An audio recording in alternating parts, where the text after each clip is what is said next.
안녕하세요. 인테크의 사부작입니다. 오늘은 제가 굉장히 특별한 형태의 외장 포터블 모니터를 하나 가지고 왔습니다. 이호메이 브랜드의 제품이고요. X2 프로라는 제품입니다. 출시한 지가 좀 된 제품이라서 이미 알고 계시는 분들도 계실 텐데요. 이 제품 제가 언박싱을 하고 나서 받았던 첫 느낌은 아니 무슨 구성품이 이렇게 많지? 라는 생각을 했습니다. 케이스도 들어있고요. 필름도 들어있는데 필름은 무려 4장이 들어있습니다. 왜냐? 이 제품은 듀얼 모니터이기 때문에 저반사 필름과 일반 필름 두 가지 종류를 각각 2개씩 넣어줬어요. 강화 유리가 아니라 필름이기 때문에 16인치 제품에 필름을 붙이는 일은 생각보다 조금 빡세다는 거 여러분들 각오하고 붙이셔야 돼요. 케이블을 보면 이 제품 좀 특징을 알 수가 있는데요. 데이터 케이블이 2개가 들어있고 HDMI 케이블이 2개가 들어있고 전원 케이블이 하나 들어있습니다. 구성품을 잘 챙겨줘서 좋기는 한데 그만큼 사용하는데 좀 복잡하다라는 걸 의미하기도 합니다. 지금 제가 사용을 하고 있는 갤럭시 북5 프로 360 모델인데요. 두 폼팩터가 거의 비슷합니다. 16인치인 것도 비슷하고 힌지 적용 방식이라는 부분도 상당히 유사하게 만들어져 있습니다.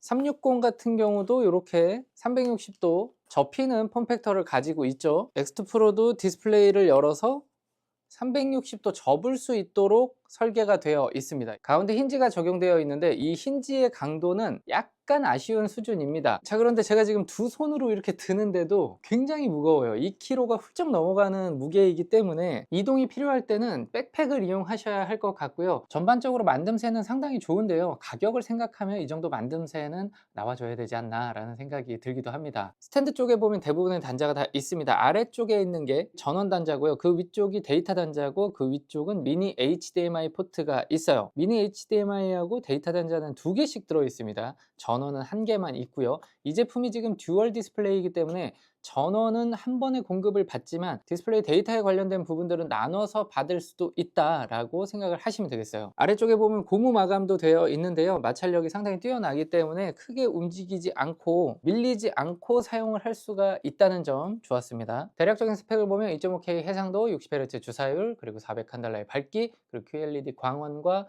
100% DCI P3 색역을 지원합니다. 자, X2 프로를 제대로 사용하기 위해서는 여러분들께서 사용 방법을 잘 익히셔야 되는데요. 제가 운영 체제별로 한번 설명을 드려볼게요. 이 제품은 펜슬도 동봉이 되어 있어서 필기도 가능합니다. 이 전원 공급을 하지 않고도 사용을 할 수가 있습니다. 노트북에 있는 배터리를 쉐어해서 디스플레이를 지금 구동시키고 있는 거예요. 그렇기 때문에 노트북의 배터리가 상당히 빠르게 소모될 수 있습니다. 그리고 참고로 아래쪽은 제가 저반사 필름을 붙여놨고요. 위쪽은 HD 필름을 붙여놨습니다. 그래서 이렇게 위쪽은 거울처럼 비치고 아래쪽은 저반사 느낌이 확실히 나고 있죠. 동영상을 많이 시청하시는 분들께서는 오히려 HD 필름이 나을 수도 있는데요. 반사가 많은 환경에서 사용하신다면 저반사 필름이 상당히 좀 효율적일 거라는 생각이 들어요. 자, 그리고 여기서 좀 체감이 되는 게 저반사 필름과 일반 HD 필름을 비친 게 밝기에서도 확실히 좀 차이가 나는구나 라는 생각이 들어요. 자, 그래서 영상을 보려는 분들께서는 필히 HD 필름을 붙이시는 게 좀 나을 것 같고요. 윈도우 같은 경우는 궁합이 그래도 잘 맞는 편이라서 펜슬 사용에 있어서는 상당히 무리 없이 잘 구동이 됩니다. 위에서 하든 아래서 하든 별로 문제 없이 가능해요. 저는 필기 테스트를 하면서 생각보다는 좋다라고 생각을 했어요. 지우개를 바로 쓸 수 있다는 점 확실히 편하고요. 확대 축소도 이렇게 바로 할 수가 있기 때문에 저반사 필름을 붙여놓고 필기 테스트를 하는 경험은 기대 이상이라고 일단 평가를 드릴 수가 있겠어요. 위쪽에는 강의를 틀어놓고 아래쪽에서는 바로 필기를 할 수도 있습니다. 그리고 자료가 필요하면 노트북에서 서칭을 하시고, 자, 그리고 윈도우가 좋은 이유는 지금 보시면 데이터 케이블을 아래쪽에 하나만 꽂아놨어요. 하나만 꽂아놨는데 디스플레이가 2개가 인식이 돼서 나오고 있어요. 이 부분은 맥과는 좀 다른 형태입니다. 시퀀스 모드 같은 경우는 이렇게 확장을 해서 쓸 수가 있었는데요. 데이터를 많이 보셔야 하는 분들, 웹브라우징 뿐만 아니라 논문을 보시거나 아니면 CCTV를 좀 다양하게 띄워놔야 하는 분들께서도 저는 굉장히 좀 좋은 솔루션이 될 거라는 생각이 들고요. 미러링을 놓고 쓰시면 같은 화면을 3군데에 동시에 띄울 수가 있어요. 정보를 전달하면서 고객 응대를 해야 되는 분들께서는 이 모드로 사용을 하시는 게 굉장히 또 효율적일 수가 있습니다. 텐트 모드로 접으면 반대편으로도 갈 수가 있는데요. 이때는 여기서 디스플레이를 로테이션을 시켜 주셔야 돼요. 180도를 돌리면 이런 식으로 이제 대칭해서 나옵니다. 위쪽 단자에다 데이터 케이블을 연결하시면 독립된 형태로 쓰실 수가 있어요. 연인이나 친구분들께서 커피숍에 가서 각자 공부를 하거나 각자의 일을 해야 될 때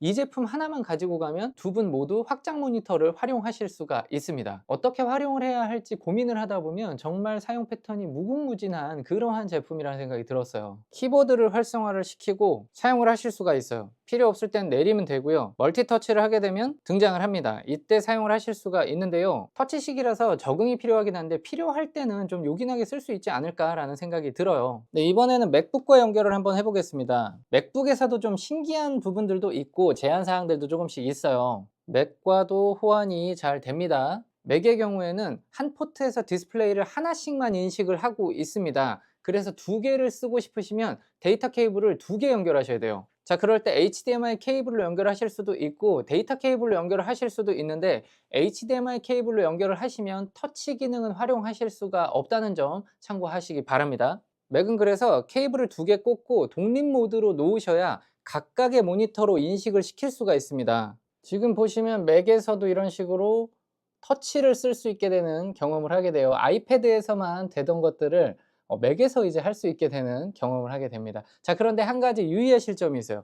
커서가 지금 위쪽 모니터에 있는데 아래쪽에서 터치를 하면 위에서 화살표가 움직입니다. 제가 아이패드에서 주로 사용을 하는 노타빌리티 앱을 켰는데요. 여기서 필기를 할 수는 없죠. 그런데 트랙패드를 이용해서 클릭한 다음에 이런 식으로는 글을 쓸 수 있단 말이에요. 얘를 이제 가지고 넘어가 보겠습니다. 자, 넘어와서 쓰게 되면 이제 펜슬을 인식을 합니다.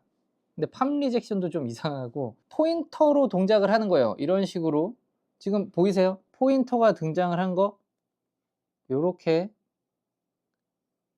필기를 할 수가 있는 것 같은데 그렇지가 않습니다. 펜슬 입력 방식이 아니라 포인터를 끌고 가서 쓰는 방식이기 때문에 글씨를 쓰기는 어려워요. 그리는 형태. 펜을 가지고 필기를 할 수는 없고요. 어떤 체크박스를 표시한다거나 동그라미를 친다거나 도형을 그리는 형태는 가능하다라고 생각을 해주시면 되겠고요. 아까 윈도우에서는 눌렀을 때 지우개 기능을 쓸 수가 있었는데 맥에서는 되지 않습니다. 맥을 위한 솔루션을 개발 중이라는 썰이 있는데 언제 배포가 될지는 잘 모르겠고요. 정리를 해보겠습니다. X2 프로 듀얼 디스플레이를 이동하면서 쓸 수 있다는 장점이 있는데 생각보다는 좀 무겁다는 점 참고하셔야 되고요. 터치나 펜슬 기능이 필요하신 분들께서는 맥보다는 윈도우 연결을 권장드리고요. 밝기가 조금 아쉽기는 하지만 색감이나 전반적인 만듦새는 상당히 뛰어난 편이기 때문에 실내에서 사용하시는 분들께서는 쓸만하다라고 판단을 하시면 되겠어요. PC뿐만 아니라 휴대폰도 연결이 가능하고요. 태블릿도 당연히 가능합니다. 삼성 같은 경우는 덱스로 연결이 돼서 활용하실 수가 있고 아이폰은 15 시리즈 이상은 C타입을 가지고 있기 때문에 C2C 케이블을 가지고 연결해서 사용하실 수가 있어요. 그리고 게임기와도 연결이 가능합니다. 스위치나 뭐 엑스박스 등등과 연결을 해서 사용을 하실 수도 있으니까요. 가격이 좀 비싼 편이기 때문에 그냥 한번 사보기에는 진입 장벽이 좀 있습니다. 해상도를 조금 포기하셔도 된다고 하면 하위 모델들도 있고요. 듀얼 디스플레이가 아니어도 된다고 하면 싱글 모니터도 준비가 되어 있습니다. 혹시나 포터블 모니터가 필요하신 분들께서는 한 번쯤 구매 검토를 해보셔도 좋을 것 같네요. 네, 저는 또 재밌는 영상으로 찾아오도록 하겠습니다. 또 봐요.